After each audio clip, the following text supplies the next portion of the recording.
Au bout du bout, au bout.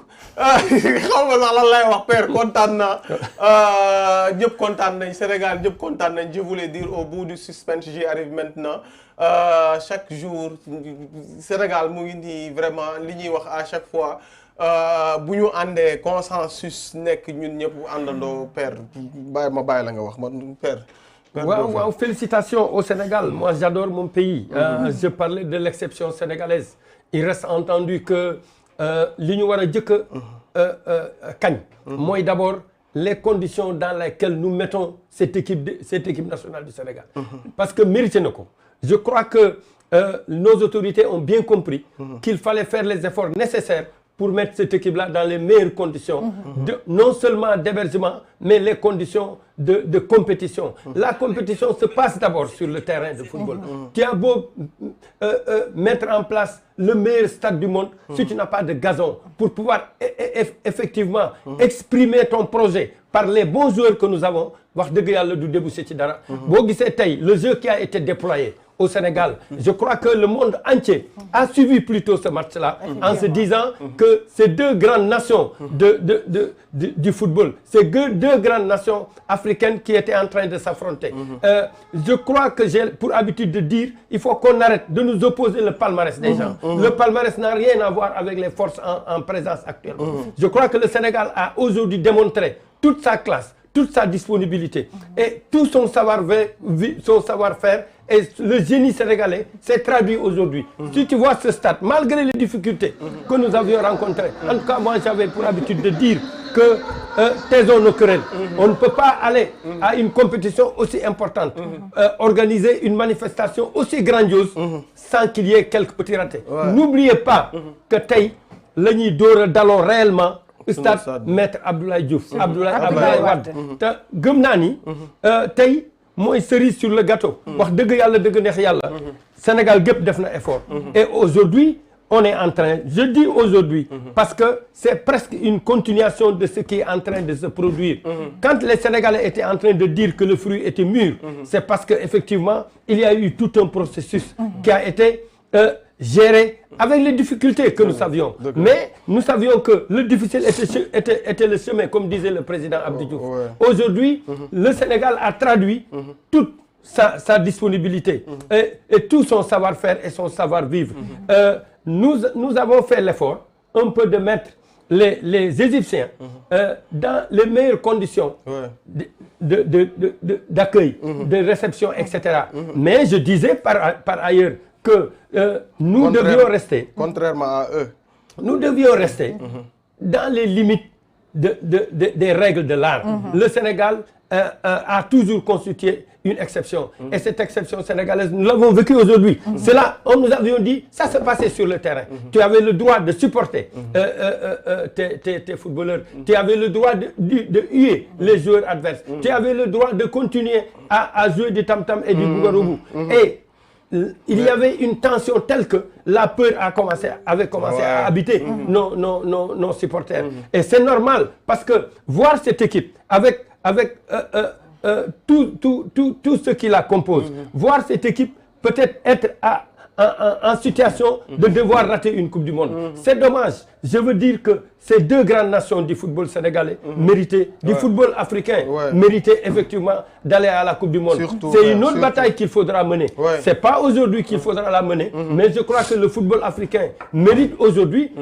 J'ai entendu dire pourquoi ces 10-là qui sont en train de disputer la dernière marche de l'escalier pour aller à la Coupe du Monde, pourquoi ces 10-là n'allaient pas représenter l'Afrique. Et aujourd'hui, au regard du match que nous avons vécu, que nous avons vu, je disais que Kéros était en train plutôt de faire des comptes, mais il n'était pas fou pour venir attaquer cette équipe du Sénégal. Parce que avec les flèches que nous avions, le dispositif qui a été mis en place, parce qu'en fait, Kéros a été bluffé plutôt par Aliou Cissé, qui avait répondu poliment en disant mon âge, oui, je suis d'accord, mais moi aussi, j'ai une grande expérience de ce qui se fait sur le terrain.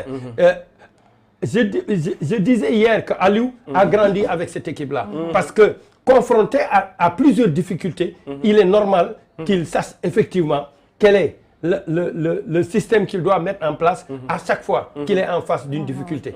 Parce que Queiroz pensait qu'il allait avoir encore Sadio Mané sur un flanc et Ismaïla sur l'autre. Ouais. Donc, il a mis en place le même dispositif. Ouais. En mettant en place ce même dispositif-là, ce déficit que nous avions remarqué et qui était que l'espace qui était laissé par El Nini n'était pas occupé par quelqu'un. Sadio a eu l'intelligence de venir l'occuper. Et je suis persuadé que cette équipe-là ne méritait même pas d'aller au tir au but. Parce que nous sommes créés, nous avons donné, jox nañ suñu bopp moyens yi nga xam ni mënoon nañoo may balaa match bee tas ñu tas ko parce que occasion yi ñu am. C'est pourquoi il ne faut jamais tirer sur un footballeur qui rate un geste, qui rate, parce que Aliou Cissé avait bien dit, il faut qu'on soit précis, qu'on soit précis en défense comme en attaque. Si effectivement on avait eu cette précision, je crois que duñu dem tir au but. Et il faut aussi se dire que Aliou à s'y faire les changements nécessaires et à temps. Je crois que la fierté aujourd'hui des Sénégalais, c'est de pouvoir se dire, nous y allons, dans une dem Coupe du Monde. Li ma doon metti, malgré le contenu qui me donnait entière satisfaction, cette équipe-là, si elle n'était pas qualifiée, c'est dommage, ce serait dommage pour le football africain et pour le football mondial. Pour la bonne et simple raison que ce que cette équipe du Sénégal a démontré prouve à suffisance que cette équipe-là est au niveau de toutes les équipes du monde, je dis, pas seulement d'Afrique. Et que l'Afrique va avoir un bon représentant et un bon champion en l'équipe nationale du Sénégal. L'autre fierté, c'est que je disais que cette équipe, dañu ko tabax brique par brique. Et bon, c'était yeneen briques yi nga xam ni ñi ngi ñëw. Tu as vu un garçon comme Pape Gueye qui est arrivé au bon moment. Je crois que lui, il a apporté autre chose. C'est-à-dire, c'est transversal qui partent du flanc gauche vers le flanc droit. C'est transversal dans le dos de l'adversaire pour aller chercher un attaquant. Ça, c'est du Pape Gueye. Et il a un bon pied gauche. Te gis nga pied gauche dafa rare léegi. Surtout au milieu des terrains. Et je crois que avec le Sénégal tient une bonne cuvée quand tu parles de Pape Gueye, de Pape Matar Sarr, de Nampalis, de Bamba Dieng, plus les autres qui vont peut-être accompagner pour aller à cette Coupe du Monde-là. Parce que si on avait raté cette Coupe du Monde, nous devrions maintenant attendre 2026, c'est-à-dire 4 ans pour aller à cette Coupe du Monde. On ne sait jamais quelle équipe on va avoir en 2026. C'est la raison pour laquelle le Sénégal s'est acharné, s'est battu bec et ongle pour effectivement avoir cette qualification. Je disais cerise sur le gâteau parce que nag ñun mësuñoo gagné dara malgré le fait que nous avons toujours produit de grands footballeurs. J'ai dit que le Sénégal a appris de ses erreurs. Am na loo xam ni daana ko def bana ko ba mu ko bàyyee it dafa gis ñuy dem. On a fixé des objectifs atteignables. dañu ne première fois nañu fexe ba jàll. Parce que daawuñu jàll premier tour ñu jàll premier tour. ñu ne léegi nañ dem quart ñu dem quart. ñu ne léegi demi ñu dem demi ñu ne final ñu dem final. ñu gagné ñu ne nañ takkaat suñu dal ñu takkaat suñu dal final gagné ko. biñ ko gagné final xam nga nit ñi dañoo sawar ci mbiri Sénégal. commencé woon nañoo wax ni waaw bu Sénégal qualifié wul. day mel ni yëf yi saful. parce que dem na gagné coupe d'Afrique. léegi demul coupe du monde comme saful. mais yow boo seetee ba ñuy koy def ba léegi ñi gagné coupe d'Afrique demuñu coupe du monde. nam na ci wax kenn rek. ku ma ci wax kenn li ngay wax ma mën koo jàpp. waaye wax dëgg yàlla dëgg neex yàlla li ñu doon préparé. loola yàlla nanguwu ko parce que yàlla. kuy liggéey lay fay yàlla du fay wax bay jëf. te nous partons, j'ai pour habitude de partir de l'État du Sénégal. parce que li ñuy def yëpp c'est des dépenses de souveraineté de l'État du Sénégal. mooy fay prime. mooy fay avion. mooy fay hébergement. mooy et cetera et cetera et cetera. donc bu defee loolu yëpp ba pare te loolu ni ñu koy defee dafa jekk dañ naan nañ dem commission mixte ñu dem commission mixte fédération toog ministre des sports toog délégué ministre des finances toog délégué présidence toog ñu génne budget bi ne lii la ñuy def nii la ñuy def nii la ñuy def nii la ñu koy defee nangam ñu wax ko yëpp ba mu sotti ñu signé ko président Macky Sall xam nga lu mu leen wax bu leen seet li ma mën ak li ma mënul. wax leen ma li ngeen bëgg. te li ngeen xam ni bu ngeen yaakaar ngeen ni bu ngeen ko defee gagné. loolu dafa loolu mooy volonté politique. volonté politique moo indi stade bii. maître Abdoulaye Wade te ñu tuddee ko sunu président bi nga xam ni moom la remplacé. yooyu moom lay wax exception sénégalaise. et malheureusement on ne peut pas s'appesantir sur ça. parallèlement à ça boo seetee ni. loolu gis-gis la. xam nga xale yi boo demoon tey ville. ba gis terre bi xale yi ni ñu ko rangee. nga xam ni. dañuy dugalante. c'est-à-dire pour dem foofu. da ngay dugg terre tranquillement dem seetaani sa match. bu tasee nga dugg ak terre bi ñëw ñibbisi. li ñi ma yërëmoon nag. wax dëgg yàlla dëgg nax yàlla. mooy xale Sénégal yi. parce que góorgóorlu nañu. lu ñu mën ak lu ñu mënul. ku ne tappalaatu na nga. dem nga say ñaan say papa ak say yaay. détermination bi animé jeunesse bi. mais loolu lay wax ni c'est-à-dire tey jii xam nga sax am na ay jamono. te loolu moo lay won ni. Sénégal ba léegi dañu am kilifa. boo seetee xale yi bi ñu commencé di sànni bouteilles yi. Diao Baldé. moo dox jëm ci ñoom moo dox jëm ci ñoom. xoolal tàccu leen wax leen ne leen bàyyi leen ko parce que. tant que yaa ngi supporté yaa ngi def laser yaa ngi def lu neex. loolu neex nga def. mais lii kenn xamul fu mu jëm parce que boo sànnee benn butéelu ndox rek. butéelu ndox bu dal ci kenn. xam nga ñii dañuy daal di tëdd. deedeelu bu ko defee. ñu indil ñu jafe-jafe. donc am kilifteef dafa bokk ci. li ma tuddee exception sénégalaise. mooy bu ñu la waxee. baal nga bàyyi. boo koy laaj sax beneen yoon. nga def ko. maintenant dans le dispositif. dama jàpp ni Aliou effectivement joué na Égypte xam nga dama waxoon ne sunu match aller bi Égypte daf nu joué mais ñun joué wuñ ko. Aliou à peu près li mu jàpp mooy ñii maa leen mën dama leen di gagné. te loolu laa jàpp man ni. Sénégal moo mën Égypte. football nag dafa tëradi. mën nga am benn balle hors-jeu. dugal ko. lu nekk nga ñu koy wax. Kéros c'est programmé c'est proclamé. parmi les meilleurs entraîneurs du monde. parce que am na benn balle bu waa ji hors-jeu. Trezeguet dévier ko Salah. mu dóor ko Mendy rejeté ko ci baar bi malheureusement mu dal ci. Saliou Ciss loolu. mu bëgg a décréter ne moom mooy ci entraîneur yi gën ci la léegi gagné nañ ko ñaari yoon. gagné nañ ko final. éliminé ko coupe du monde. léegi bu fekkee moom mooy meilleur entraîneur du monde ñun nañ bàyyi ak sunu entraîneur. ñu continuer li nga xam ni ñoo ngi koy def. ñu jëm ci loolu. parce que nag li ma jàpp notre équipe devient attractive. et il faut d'ores et déjà. soo gisee li xew yëpp. nga xam ni dans la réflexion. dans l'opérationnalité. am na fa loo xam ni wax dëgg yàlla dëgg neex yàlla xarañte la. j'ai dit que notre fédération est devenue redoutable. parce que expertise ak expérience. ci terrain nga koy xamee. parce que loo jàng-jàng. te loola mosoo koo def. xam nga dañuy fàttali ni médecins yi bu ñu génnee ba pare dañuy nekk interne des hôpitaux. di ànd ak benn professeur muy opéré ngay gis. te pourtant jàng ba sa njàng wàcc. avocat dañuy wax avocat stagiaire. nga dem yow itam def sa stagiaire ba pare. moo tax.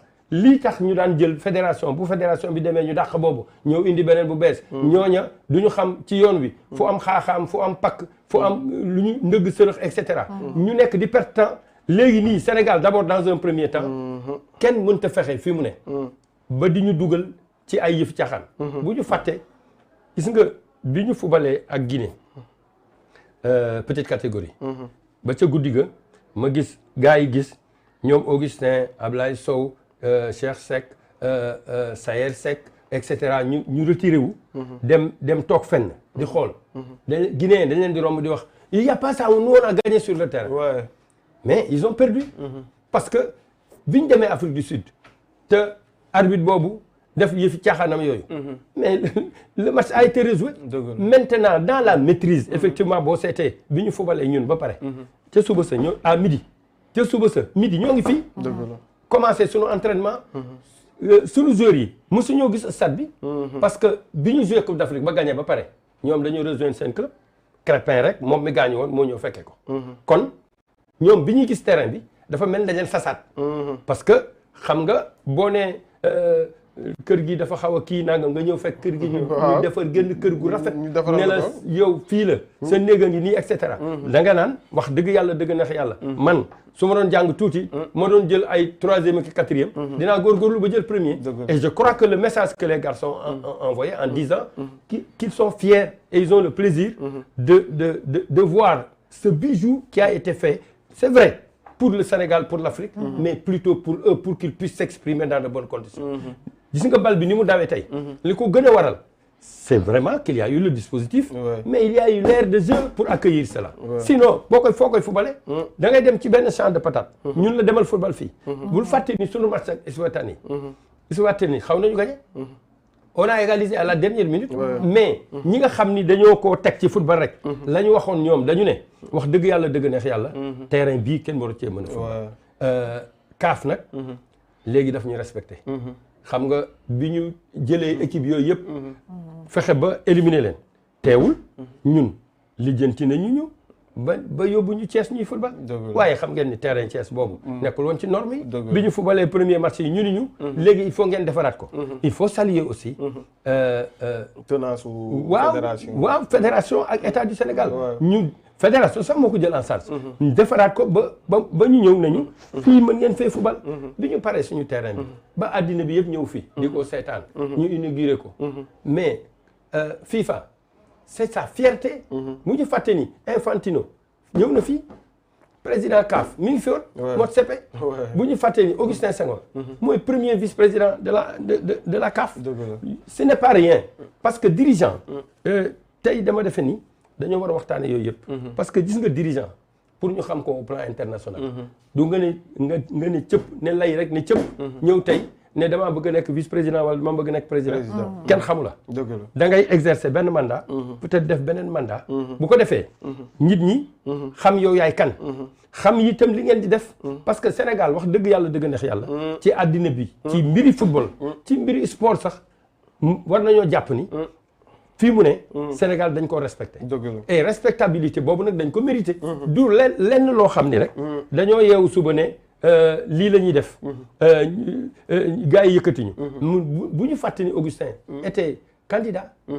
à la candidature de la présidence de la CAF. li xew CAF. moo xew Sénégal. CAF dañoo gis ni saa bu ñu demee ñoom. bu ñu demee ñoom. assemblée générale. dana am ñoo xam ni.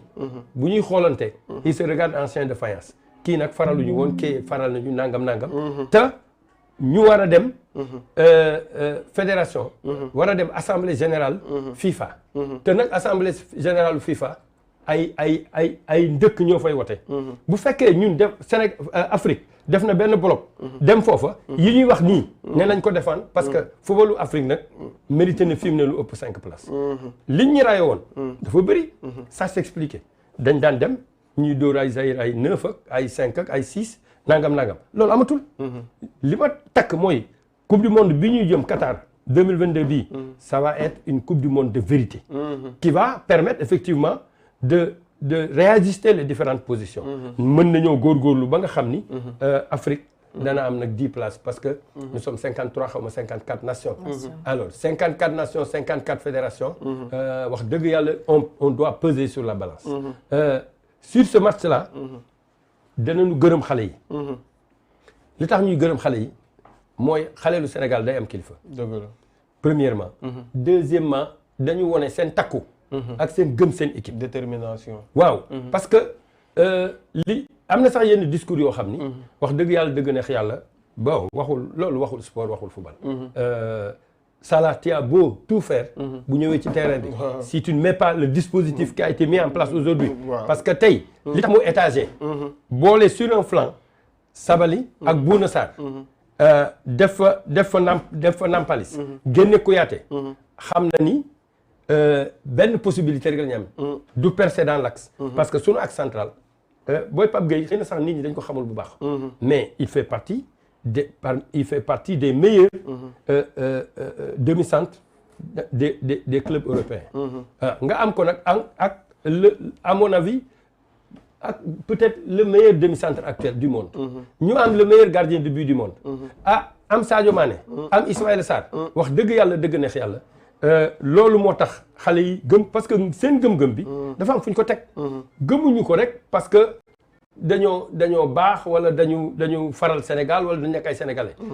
compétition bi commencé gis nga Macédoine. bi mu éliminé Italie. bi mu éliminé Italie war a tase jeeg Portugal. qu'importe bu ñu ko éliminé bu ñu ko éliminé wul. yoonam nekkul ci loolu. xam nga lu yoonam. fi ma toll naa ko noos. parce que ku nekk ak sa niveau noos. je continue à penser que en Afrique am na équipe Mauritanie par exemple. bi mu qualifié effervescence la. ñun am na benn année bi ñu njëkk a qualifié. ay 2002. qualification dañ doon tëgg ko fecc. mais léegi ñun bu ñu qualifié ñoo ngay seet nu ñu fexee ñun ba dem gagné ji coupe. wallaay dëgg la looloo tax xale yi ñu war leen a gërëm. war leen a sant te di leen wax ni fi ñu teg seen tànk nii.